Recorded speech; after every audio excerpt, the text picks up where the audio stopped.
네, 오늘 말씀은 로마서 8장 28절에서 30절까지의 말씀입니다. 말씀을 제가 읽어보겠습니다. 우리가 알거니와 하나님을 사랑하는 자 곧 그 뜻대로 부르심을 입은 자들에게는 모든 것이 합력하여 선을 이루느니라. 하나님이 미리 하신 자들로 또한 그 아들의 형상을 본받게 하기 위하여 미리 정하셨으니 이는 그로 많은 형제 중에서 맏아들이 되게 하려 하심이라. 또 미리 정하신 그들을 또한 부르시고 부르신 그들을 또한 의롭다 하시고 의롭다 하신 그들을 또한 영화롭게 하셨느니라. 오늘 말씀 제목은 모든 것이 합력하여입니다. 모든 것이 합력하여. 이 말씀을 두 주에 걸쳐서 생각해 보고자 합니다. 우리는 살아가면서 여러 가지 일들을 겪습니다. 어떤 것은 어느 정도 예상되는 일이기도 하고 어떤 것은 전혀 예상하지 못했던 일일 수도 있습니다. 사실 1시간 후에 그리고 하루 후에 무슨 일이 기다리고 있는지 우리는 잘 알 수 없습니다. 그래서 잠언 기자는 잠언 27장 1절에서 너는 내일 일을 자랑하지 말라. 하루 동안에 무슨 일이 일어날는지 너가 알 수 없음이라. 그렇게까지 이야기했습니다. 이전에 월드컵 선수들을 지도했던 히딩크라는 감독이 있었습니다. 그분의 말들 중에 유명한 말들이 있어서 히딩크 의록이라고 하는 말도 생겼습니다. 그 히딩크 의록 중에서 가장 인상 깊은 말을 든다면 What comes tomorrow comes tomorrow를 들 수 있겠습니다. 내일 일은 내일 다가온다는 뜻입니다. 내일 일은 내일 염려하라는 예수님의 말씀을 연상시키는 말이기도 합니다. 또한 내일은 내일의 태양이 뜬다는 바람과 함께 사라지다의 마지막 대사를 연상시키기도 합니다. 히딩크 감독은 앞으로의 진로에 대해서 물었을 때 바로 그러한 대답을 했습니다. 아마도 변수가 많은 축구 경기 감독으로서 오래 지나는 동안에 체득한 삶의 철학을 이야기했을 것입니다. 축구 경기를 보면은 전반 45분, 후반 45분에 무수한 변수들이 작용하기 때문에 우리는 결과를 섣불리 예측하지 못합니다.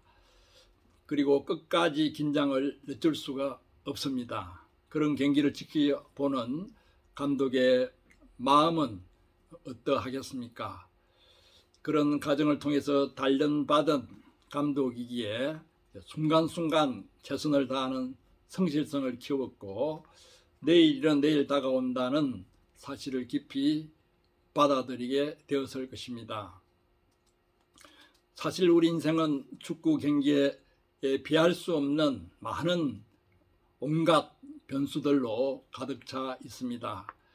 그 많은 변수들 가운데서 도대체 이런 일이 내 인생에 어떻게 일어날 수 있는지 그 이유와 의미를 알 수 없을 때에 가장 괴롭고 답답합니다.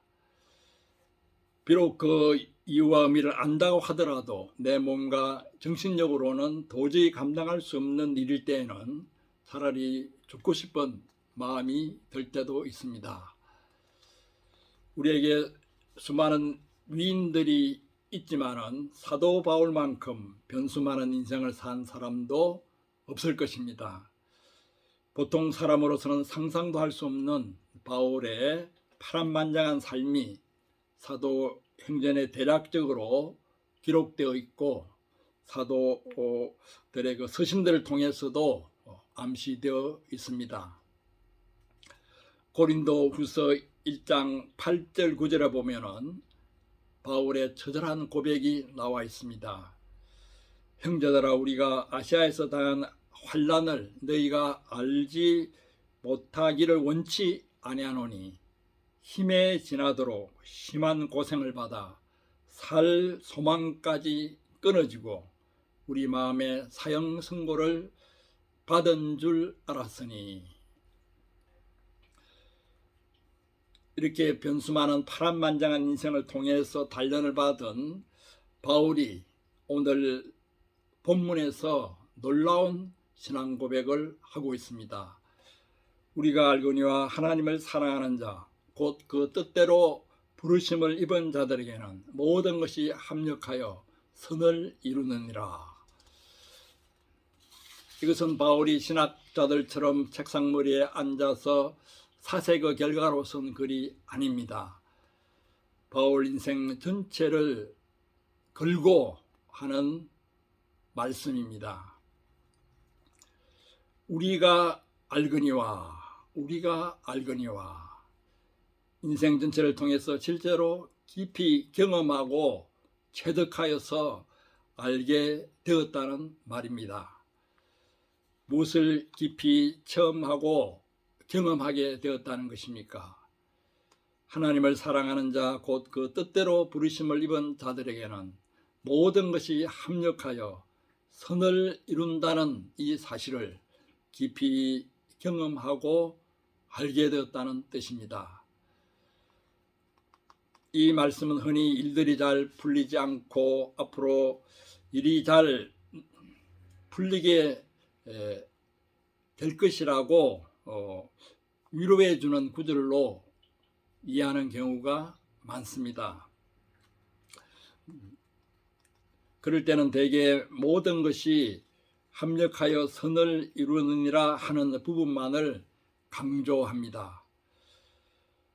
그러면 일이 잘 풀리겠지 하며 막연한 기대를 가지고 스스로 위로하기도 합니다. 그러나 오늘 본문에서는 하나님을 사랑하는 자, 곧 그 뜻대로 부르심을 입은 자들에게는 이라는 조건이 분명히 붙어 있습니다. 그 조건을 보면은 하나님을 사랑하는 자, 이것은 능동적인 조건이라고 할 수 있습니다. 그 다음에 곧 그 뜻대로 부르심을 입은 자들에게는 이것은 수동적인 조건이라고 할 수 있습니다. 이와 같이 수동적인 조건과 능동적인 조건이 함께 나와 있습니다. 이 시간에는 잠시 그 뜻대로 부르심을 입은 자들에게는 수동적인 조건에 대해서 먼저 생각해 보겠습니다. 여기서 그 뜻대로라고 하는 말은 흔히 하나님의 뜻대로 되겠지요 할 때의 뜻대로와는 그 뜻이 다릅니다. 주기도문에서도 뜻이 하늘에서 이루어진 것 같이 땅에서도 이루어지다라는 문구가 있는데 주기도문에서의 그 뜻도 오늘 본문의 뜻과 좀 다릅니다. 보통 하나님의 뜻대로 할 때 뜻은 헬라어로 의지를 가리키는 말로 델레마라고 합니다. 델레마. 그러나 본문의 그 뜻대로 할 때 뜻은 헬라어로 프로데시스라고 되어 있습니다. 프로데시스는 목적, 계획이라고 하는 뜻이 강합니다.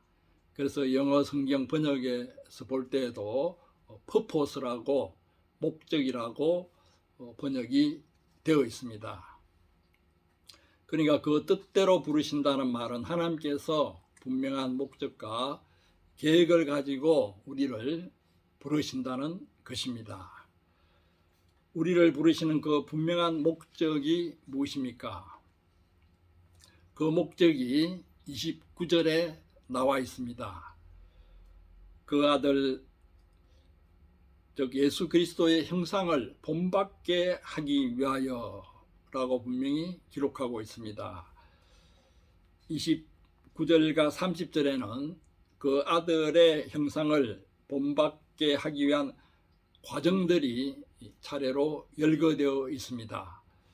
그 과정을 살펴보겠습니다. 첫째는 하나님이 미리 아시고, 둘째는 미리 아신 자들로 미리 정하시고 예정하시고 선택하시고, 셋째는 미리 정하신 자들을 부르시고, 넷째는 부르신 그들을 의롭다 하시고, 다섯째는 의롭다 하신 그들을 영화롭게 하십니다. 영화롭게 한다는 것은 그 아들 예수 그리스도의 형상을 온전히 본받게 한다는 뜻입니다. 그런데 영화롭게 한다는 구절이 미래형으로 되어 있지 않고 과거형으로 되어 있습니다. 의롭다 하신 그들을 또한 영화롭게 하셨느니라.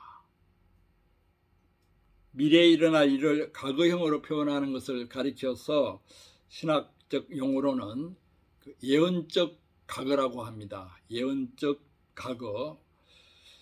구약의 많은 예언들이 이러한 예언적 과거형으로 표현되어 있습니다. 이와 같이 예언적 과거형이 쓰이는 것은 미래에 일어날 일이지만 분명히 일어날 일이기 때문에 이미 이루어진 것과 같다는 의미입니다. 예수께서 기도에 관한 말씀하실 때에도 기도하고 구한 것은 받은 줄로 믿으라. 예언적 과거형을 사용하셨습니다. 영화롭게 하셨느니라. 저는 말씀을 준비하면서 앞으로 영화롭게 하실 것이라고 하지 않고 영화롭게 하셨느니라 과거형으로 표현되어 있는 이 말씀에 큰 은혜를 받았습니다. 나 자신을 돌아봐도 아직 영화롭게 된 상태와는 거리가 멉니다. 다시 말해 예수 그리스도의 형상과는 거리가 멉니다. 여전히 나쁜 생각을 하고 형제자매를 미워하고 손해보는 것을 싫어하고 모욕당하는 것을 견디지 못하고 보복하려고 합니다. 그러나 하나님께서는 나를 영화롭게 하셨다고 선포하고 있습니다. 내 인생은 예수 그리스도의 형상을 본받지 않으면 안 되도록 되어 있다는 말씀입니다. 하나님은 내가 다른 형제자매들을 볼 때에도 이런 관점에서 보기를 원하십니다. 내가 볼 때는 아직도 결점투성인 형제자매를 할지라도 그 형제자매를 하나님께서 영화롭게 하셨다는 사실을 받아들일 때 전혀 다른 관점에서 볼 수 있습니다. 그 형제자매 인생이 예수 그리스도의 형상을 본받지 않으면 안 되도록 되어 있다는 사실을 깊이 받아들이면 그 형제자매의 결점과 약점들을 능히 감당할 수 있습니다. 의롭다 하신 그들을 또한 영화롭게 하셨느니라. 이 말씀에서 너무나 큰 은혜를 받게 됩니다. 오늘은 모든 것이 합력하여 라는 첫째 제목으로 하나님께서 수동적인 조건과 능동적인 조건을 갖춘 자에게 모든 것이 합력하여 선을 이루신다는 약속을 해주셨는데, 오늘은 특별히 그 뜻대로 부르심을 받은 자들에게는 이 수동적인 조건에 대해서 생각해 봤습니다. 하나님께서 어떤 목적과 어떤 계획을 가지고 우리를 부르셨는가 하는 것을 생각해 보았습니다. 모든 것이 합력하여 선을 이룬다는 이 말씀의 의미를 다음 주일에 좀 더 깊이 생각해 보고자 합니다. 오늘은 하나님께서 우리를 부르신 목적과 그 계획을 마음 깊이 새기고 그 뜻대로 부르심을 받은 우리 자신임을 새롭게 확신하는 은혜가 있기를 바랍니다. 이러한 은혜가 여러분과 저에게 넘치기를 축원합니다. 아멘.